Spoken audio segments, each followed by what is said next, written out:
College की जिंदगी ना जाने कितने हाईज और लोज लेकर आती है। मार्क्स, एग्जाम्स और भविष्य का दबाव, और फिर वो सब ऊपर से डिप्रेशन का भी साथ। इस कहानी में एक कॉलेज स्टूडेंट की जिंदगी की स्ट्रगल्स और उनकी जर्नी को देखते हैं। चलो आओ देखते हैं कैसे वो डिप्रेशन से लड़ते हुए अपने रास्ते को ढूंढते हैं। सुरेश पढ़ने में बहुत होशियार था, एग्जाम भी अच्छे गए थे, लेकिन 1 महीने की बीमारी ने उसको आत्महत्या के लिए मजबूर कर दिया। हुआ यूं कि सुरेश होनहार स्टूडेंट था, ठीक ठाक मेहनत करता था और ध्यान से पढ़ता था, जिस कारण उसके अच्छे नंबर आते। इस क्वालिटी को देखते हुए टीचर्स ने समझाया कि तुम MBBS की तैयारी करो। सुरेश को अपने आप पर पूरा भरोसा था। उसने 2 साल मन लगाकर मेहनत की, सब बढ़िया चल रहा था। अचानक साल के अंत में सुरेश को टाइफाइड हो गया और 1.5 महीने तक वह बीमार पड़ा रहा। जब सुरेश ठीक हुआ तो जोर शोर से पढ़ाई में लग गया और किसी तरह कोर्स खत्म करके परीक्षा में शामिल हुआ। रिजल्ट आया तो सुरेश का सिलेक्शन केवल 3 नंबर से रह गया था। शुरू में तो सुरेश संतुष्ट था। टीचर्स ने भी समझाया कि तुम चिंता मत करो, कम तैयारी में तुम अच्छे नंबर लाए हो, अगले साल तुम्हें अच्छे कॉलेज में सीट मिल जाएगी, बस मन लगाकर पढ़ो और मॉक टेस्ट देते जाओ। सुरेश को सब बातें समझ में आ रही थी, चिंता की कोई बात नहीं थी, लेकिन वह खुश नहीं था। उसके जिगरी दोस्त जिनके साथ वह पढ़ता था, वह सब मेडिकल कॉलेज पहुंच गए थे। दोस्तों के व्हाट्सएप स्टेटस पर सफेद कोट वाले फोटो देखकर उसे चिढ़ भी होने लगी थी। जाने अनजाने में सुरेश खुद को दोस्तों से कंपेयर करने लगा, फिर शिकायत करने लगा कि मेरी किस्मत ने साथ नहीं दिया। अब जब कोई छोटी मोटी दिक्कत आती तो सुरेश उसे सुलझाने की बजाय किस्मत को कोसने लगा कि अरे मेरी किस्मत ही खराब है। सुरेश मेहनत तो इस साल भी कर रहा था, घंटों टेबल कुर्सी पर बैठा रहता, लेकिन अब उसका मन पढ़ाई में नहीं लगता। इस बार उसने पूरा कोर्स रिवाइज करके एग्जाम दिया, लेकिन जब 3 महीने बाद रिजल्ट आया तो उसके नंबर पिछले साल से भी कम आए थे। असफलता के कारण सुरेश पूरी तरह फ्रस्ट्रेट हो गया। वह कभी अपनी किस्मत को तो कभी ईश्वर को कोसता रहता। वह बार बार खुद से दोहराता, इतनी मेहनत के बाद भी सिलेक्शन नहीं हुआ, मेरे साथ धोखा हुआ है। वह दिन भर अतीत के बारे में सोचता रहता। अगर कोई टोक दे तो उसे पूरे दिन बुरा लगता और वह बदला लेने की सोचता। उसके बदले व्यवहार के कारण लोगों ने उसे समझाना भी छोड़ दिया था। एक दिन सुरेश पूरी तरह हताश होकर एक पहाड़ की तरफ चल दिया कि ऐसे जीने का क्या मतलब जब मन को चैन नहीं मिल रहा। सुरेश काफी देर तक चोटी के किनारे खड़ा रहा। उसे समझ नहीं आ रहा था कि मैं क्या करूं, कैसे छलांग लगाऊं। तभी पीछे से आवाज आई। पीछे से वह आवाज नहीं, आज्ञा थी। सुरेश के पैर अपने आप पीछे हट गए। उसने पीछे मुड़कर देखा तो एक अधेड़ उम्र का योगी या साधु जैसा दिखने वाला आदमी खड़ा है। योगी तो एक नजर में ही सब कुछ समझ गया था। उसने पूछा, क्या हुआ तुम्हारे साथ जो तुम कूदने जा रहे थे? सुरेश ने सारी बात बता दी। आज पहली बार सुरेश ने अपने मन का दुख किसी के साथ बांटा तो उसे काफी हल्का महसूस हुआ। योगी ने सुरेश से कहा, यह बहुत छोटी समस्या है जिसे तुमने बड़ा बना लिया है। अगर तुम चाहो तो मैं इस परेशानी का आसान हल दे सकता हूं। सुरेश ने कहा, मुझे जल्दी बताइए, मुझे क्या करना होगा?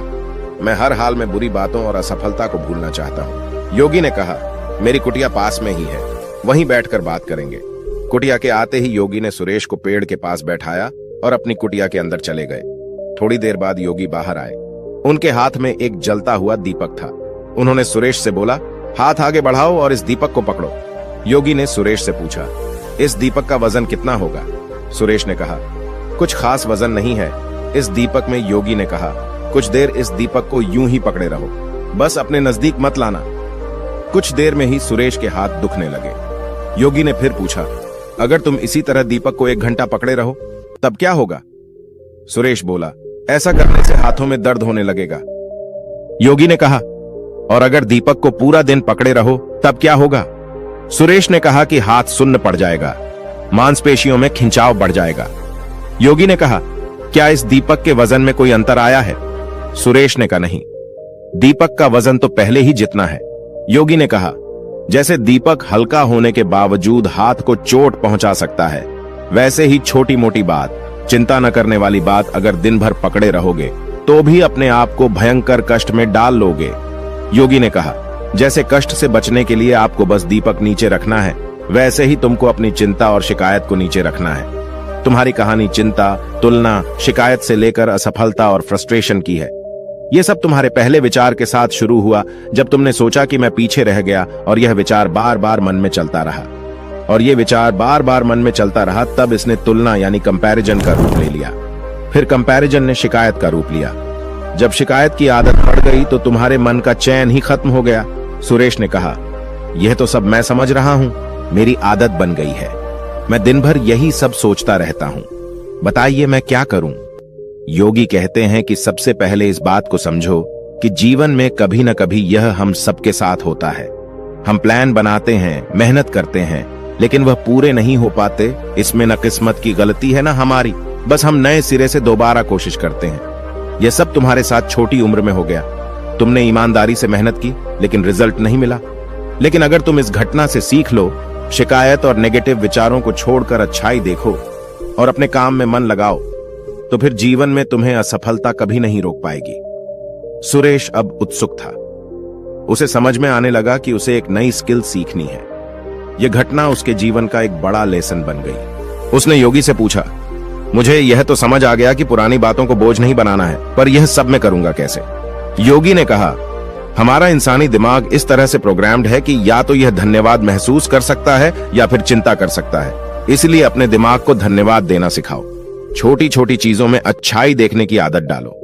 ऐसा करने से कुछ देर तो तुमको चैन मिलने लगेगा, लेकिन कभी कभी धन्यवाद देने से काम नहीं चलेगा। हर रात सोने से पहले तुम्हारा मन हल्का हो जाना चाहिए। आज के दिन की गलती और दुख कल परेशान नहीं करना चाहिए, तभी जीवन में प्रगति होती है। इसलिए सोने से पहले तुम्हारा मन हल्का होना बहुत जरूरी है। ऐसा करने के लिए हर शाम को वह सभी बातों को लिखना शुरू करो जिनके कारण तुम परेशान थे, और उसके लिए भी धन्यवाद लिख दो। फिर 2 लाइनें लिखो कि आज तुमने क्या अच्छा किया, और 2 लाइनें कल तुम क्या बेहतर कर सकते हो। बस ये 3 चीजें लिखो। इससे मन को सुकून मिलेगा। कल कुछ बेहतर करने की इच्छा होगी। ऐसा करो और चैन से सोने चले जाओ।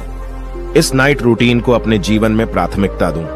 ऐसा करने से तुम हमेशा हल्के मुस्कुराते बने रहोगे, हमेशा मन लगाकर काम करोगे और कोई भी बड़ा हादसा या रुकावट तुम्हें परेशान नहीं कर पाएगी। सुरेश आज बहुत खुश था। उसे लगा कि मैं 2 साल फेल नहीं हुआ, बल्कि मुझे जीवन का अमूल्य लेसन मिला है। उसे लगने लगा अब जो भी होगा, जो भी मुश्किल आएगी, मुझे आगे बढ़ाएगी और एक बेहतर इंसान बनाएगी। उसने अपने मन में नोट किया कि मुझे हर रात बस 3 बातें लिखनी है। आज के दिन की परेशानी के लिए धन्यवाद देना है, आज क्या अच्छा किया और कल एक के दिन की परेशानी के लिए धन्यवाद देना है, आज क्या अच्छा किया और कल एक चीज क्या अच्छी कर सकता हूं, और इन 3 बातों को अपने जीवन में अमल करना है। दोस्तों, अगर आपको यह वीडियो पसंद आया तो देखिए हमारी यह वीडियो जो आपको हर काम में ध्यान कैसे ढूंढना है यह सिखा देगी, और हमसे जुड़ने के लिए सब्सक्राइब करिए। तब तक के लिए आपका दिल से आभार चाहता हूं।